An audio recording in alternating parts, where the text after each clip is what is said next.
Power dies the very moment it becomes common. The world does not respect the man who is always there, always within reach. Instead, it consumes him, strips him of value, and then throws him aside as if he were nothing. Machiavelli understood this brutal truth better than anyone else. What is common is cheap. What is rare is feared. Gold has value because it is scarce, and so does power. The kings of old never sat idly among the crowd. They appeared rarely, like a sudden eclipse, forcing their subjects to wait, to wonder, to tremble. The less they revealed, the more people imagined. And imagination, left to itself, is always more dangerous than reality. Scarcity was never weakness. It was strategy. When you limit access to yourself, you create hunger. When you withdraw, people begin to chase you. When you control your presence, your absence itself becomes a weapon. You must stop trying to be liked. Stop making yourself easy to reach. Machiavelli's formula was disarmingly simple. Appear less, demand more, and watch as the world begins to treat you like a prize instead of a pawn. Because if you are always available, you are worth nothing. But if you are scarce, you become untouchable. That is the moment when people begin to fear losing you. Scarcity does more than protect your value. Creates an aura, an invisible force that makes people tread carefully around you. They fear losing your favor, and they interpret every move you make as intentional, meaningful. You stop being just a person. You become a presence. And this aura, though it feels mystical, is not magic at all. It is psychology. Practical, ruthless psychology. Machiavelli saw it unfold in the Renaissance courts of his time. The ruler who limited his appearances became the axis around which all intrigue revolved. Nobles whispered his name, speculated about his motives, competed for proximity to him. The prince himself barely had to lift a finger. His scarcity did the work for him. You can build this same aura today, but it requires discipline, not arrogance. Never explain why you are unavailable. Never justify your silence. Let people wonder. Let them talk. Let them chase. If they are unsure where they stand with you, they will work harder to earn your favor. But there is a warning hidden within this strategy. The aura is dangerous, not only to others, but also to you. The power it brings can tempt you into complacency. You may begin to believe your own myth, to think that scarcity alone makes you untouchable. Machiavelli warned against this delusion. Power built on perception still requires real strength to back it up. If you are scarce but weak, people will eventually see through you. If you are scarce and strong, your legend becomes unshakable. The ultimate goal is balance. Be visible enough to remind people you exist, but rare enough that they crave your presence. Be approachable enough to avoid hatred, but distant enough to escape contempt. True authority lives in this tension, not too close, not too far. Those who master scarcity do not merely hold power, they radiate it. They walk into a room and everyone feels it, because everyone has been waiting. Their absence has already spoken louder than words. Their presence seals the impression, important, untouchable, dangerous to cross. This is the Machiavellian art of scarcity. Done right, it makes you more than respected. It makes you feared. And more importantly, it makes you needed. Human beings are irrational when it comes to value. We rarely judge something by what it truly is. Instead, we judge it by how hard it is to get. Machiavelli understood this flaw in human nature and turned it into a weapon. His words were clear. Men esteem lightly what is easily acquired. If you want to raise your worth in the eyes of others, you must first make yourself rare. Why do people worship gold? Not because gold is magically useful. Most of its practical uses were discovered long after it became precious. People worship it because it is scarce. Apply the same principle to yourself. When you are everywhere, in everyone's reach, your value collapses. But when you limit yourself, when you ration your presence like a king who opens his gates only for the worthy people, suddenly see you as priceless. Scarcity creates tension. When people cannot have you on demand, they wonder what you are doing, who you are meeting, what plans you are hiding. Their imagination magnifies your power. The less they see, the more they assume. A ruler who conceals his movements seems omnipotent. A man who does not answer every call seems busy, important, untouchable. Yet modern life teaches the opposite: to be constantly connected, constantly responsive, constantly available. But constant availability makes you predictable, and predictability is death to power. When people can map your every move, they stop fearing you. They stop valuing you. You become like water flowing through open streets, useful but ordinary. Machiavelli studied princes and tyrants who wielded absence like a weapon. They would vanish from court for weeks, making nobles nervous. They would delay decisions, forcing subjects to beg for action. They would restrict access so tightly that every audience became a rare privilege. Even those who hated them feared being excluded. Scarcity breeds desire, yes, but even more importantly, it breeds dependence. Think about your own life. The colleague who is always free for lunch is overlooked.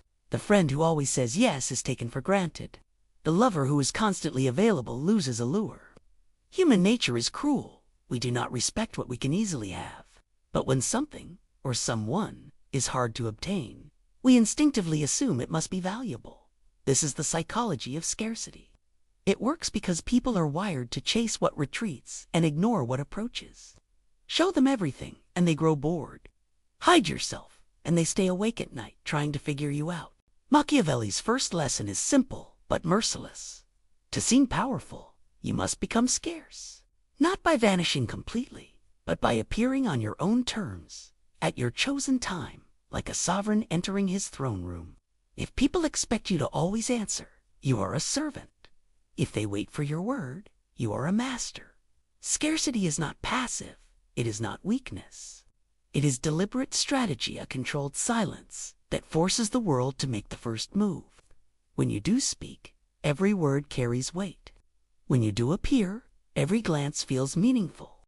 This is how leaders, warriors, and cunning men throughout history have made themselves larger than life by refusing to be common. Scarcity is not an accident. It is a weapon, one you must wield deliberately. Machiavelli's brilliance lay in turning human weakness into strategy. He understood that if people instinctively value what is rare, then you must control your presence like a miser controls his gold. This is not about hiding. It is about appearing on your own terms, so that every appearance carries weight. And here lies Machiavelli's formula for weaponizing scarcity. Step 1. Withdraw from the crowd deliberately. Stop being constantly visible, constantly reachable. Do not attend every event, answer every call, or respond to every request. Distance makes people curious. Your silence forces them to wonder what you are doing, who you are meeting, why you no longer need them. That uncertainty builds power. Step 2. Control access to yourself. A king does not open his gates for everyone. Neither should you. Decide carefully who can reach you and make it clear, even without words, that your time is not free. When access is limited, people treat it like a privilege. They approach you with caution, respect, even fear because they know you can shut the door. Step 3. Appear selectively and with purpose. When you step back into view, do it at moments that benefit you. Make your presence feel intentional, never accidental. If you are scarce, even a single meeting, a single word, will feel like a command. People will hang on every detail because they rarely hear from you. Step 4. Turn absence into intrigue, not neglect. Scarcity does not mean vanishing completely. If you disappear too long, people may forget you. The goal is to give just enough to maintain attention, but never enough to satisfy it. This keeps them hungry, restless, always guessing. When they miss you, they value you more. When they wonder about you, they respect you more. Step 5. Use scarcity to shape perception. By rationing your presence, you control how others see you. If you are always around, they see your flaws. If you are rarely around, they only see the image you choose to show. You can project confidence, authority, even fear, and they will believe it because they have no evidence to contradict it. Machiavelli saw this principle at work in Renaissance courts. Rulers made themselves scarce to project dominance. They appeared only when decisions had to be made, and only on their terms. Ambassadors and nobles would sometimes wait weeks just to be granted a single audience. That delay alone spoke louder than words. I decide when you see me, not you.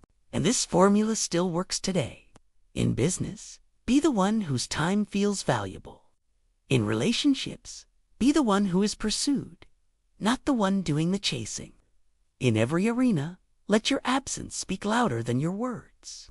Scarcity shifts the balance of power toward you because it forces others to play by your rules. They must adjust to your schedule, your availability, your terms. They must compete for your attention instead of you competing for theirs. When they finally do meet you, your presence feels monumental because you have trained them to believe it is. Machiavelli's formula is ruthless, but simple.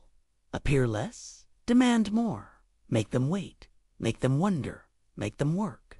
If you do this consistently, you will transform your value in the eyes of everyone around you. Scarcity alone makes you valuable, but to turn that value into real power, you must make people move toward you. The powerful do not pursue, they attract. Machiavelli knew that a prince who chases his subjects loses authority, but a prince who forces his subjects to chase him becomes a ruler in truth as well as name. So how do you make people pursue you willingly, even desperately? The first weapon is delay. When someone wants your time, do not give it immediately. Make them wait. Delay does not weaken you, it weakens them. Waiting gnaws at people. They begin to wonder if they've lost your favor, and that uncertainty drives them harder. The second weapon is controlled unpredictability. If you are always predictable, you are easy to dismiss. But if people can never quite pin down your rhythm when you will appear, how you will react, they pay closer attention. They become cautious. They fear displeasing you. The third weapon is selective reward. When you finally grant access, make it feel earned. Reward those who wait patiently, those who prove their loyalty or usefulness. If everyone gets your attention equally, it loses its worth. If only a few receive it, the rest will fight for it, desperate to be next. The fourth weapon is silence. You do not always need to respond. You do not always need to explain. Silence can say more than words ever could. When you withhold a reaction, people begin to project their own fears and desires onto you. They imagine what you might be thinking, what you might do, and they chase harder for your approval. The fifth weapon is presence itself. When you finally do appear, make it count. If you have been scarce, every appearance matters. Speak with clarity. Act with purpose. Even small gestures will feel deliberate and weighty. People will magnify your words because they rarely hear from you. Machiavelli understood that people are slaves to their own uncertainty. When they do not know where they stand with you, they move closer. When they are not sure if they have pleased you, they work harder. When they fear losing you, they run after you. This is why you must never chase. The moment you pursue, you reverse the power dynamic. You tell the world you need them more than they need you. And from that moment, they treat you accordingly. Look at rulers, generals, CEOs who command loyalty. They never give away their time freely. Their attention is rationed. Their approval is measured. Even their silence is terrifying. People go to extreme lengths just to remain in their good graces. You can do the same. In business, do not sell yourself. Make others prove they deserve your partnership. In relationships, do not beg for affection. Let others fight for your presence. In every interaction, project one truth. Your time is scarce. Your attention is precious. Your favor is earned, never given. When people chase you, they invest in you. And the more they invest, the more they fear losing you. This is Machiavelli's deeper lesson. Scarcity does not just raise your value. It binds people to you. They will protect you, obey you, even worship you because they cannot bear the thought of your absence. If scarcity makes you powerful, constant availability makes you weak. Nothing destroys authority faster than being easy to reach, easy to predict, easy to use. Machiavelli observed this centuries ago in courts and palaces. Familiarity breeds contempt. The more people see you, the less they fear you. The more they can reach you, the less they respect you. Availability creates equality, and equality is poison to power. A prince who mingles too freely with his subjects ceases to feel like a prince. A commander who spends too much time with his soldiers becomes just another comrade. A man who always answers his phone teaches others that his time belongs to them. Look at how rulers behaved. They lived behind walls. Their appearances were deliberate, rare, almost theatrical. Those who wanted to see them had to beg, sometimes waiting weeks. This was not arrogance, it was strategy. By limiting access, they made themselves priceless. People respected what they could not casually approach. Contrast this with the man who is always present. His words carry no weight. His absence is not felt. His return excites no one. Even his generosity loses meaning because it becomes expected, not earned. When you are too available, you invite exploitation. People drain your time, your energy, your loyalty, giving little back in return because you have trained them to believe your supply is endless. Worse, constant availability exposes your weaknesses. The more people see you, the more they notice your flaws, your mistakes, your doubts. Mystique dies. What once felt impressive becomes ordinary. Machiavelli knew that power is built not only on reality, but also on perception. A leader who appears sparingly controls his image. A leader who is always present loses it. This applies far beyond politics. The entrepreneur who attends every meeting is treated like an employee. The executive who answers every email instantly is seen as having nothing better to do. The lover who is endlessly available is taken for granted, while the one who is hard to reach is instinctively pursued. This is human nature. What is abundant is ignored. What is rare is pursued. When you give unlimited access to yourself, you become cheap. You may be brilliant, skilled, resourceful, but if you flood the world with your presence, you train others to see you as replaceable. Machiavelli's wisdom was merciless because it was true. He advised princes to control not just their actions, but their visibility. By appearing rarely, they seemed busier, more important, more dangerous. By withholding themselves, they created a vacuum, and power always flows toward a vacuum. Those who wished for their attention feared being left out. They fought for favor. They treated every word, every gesture, as precious. The same truth applies today. If you wish to hold power in your career, your social circles, your relationships, you must resist the urge to always be present, always responsive. Availability may feel like strength, but it silently kills authority. It erases your mystique. It hands control of your value to others. The solution is not arrogance, is discipline. Appear less, speak less, offer less. Make your presence something people notice, not something they expect. When you vanish, they should feel it like oxygen leaving the room. When you return, it should feel like a privilege. Power has two forms, the kind people can measure and the kind they can only feel. Scarcity builds the second kind. It is not about what you own or even what you do. It is about what people believe you could do, but don't. When you limit your presence, people start to imagine hidden depths. They assume you are busy with grander plans, speaking to more important allies, plotting moves they cannot see. Their fear of being left out does more for your reputation than any speech ever could. This is where scarcity becomes truly dangerous. It turns speculation into loyalty, anxiety into obedience.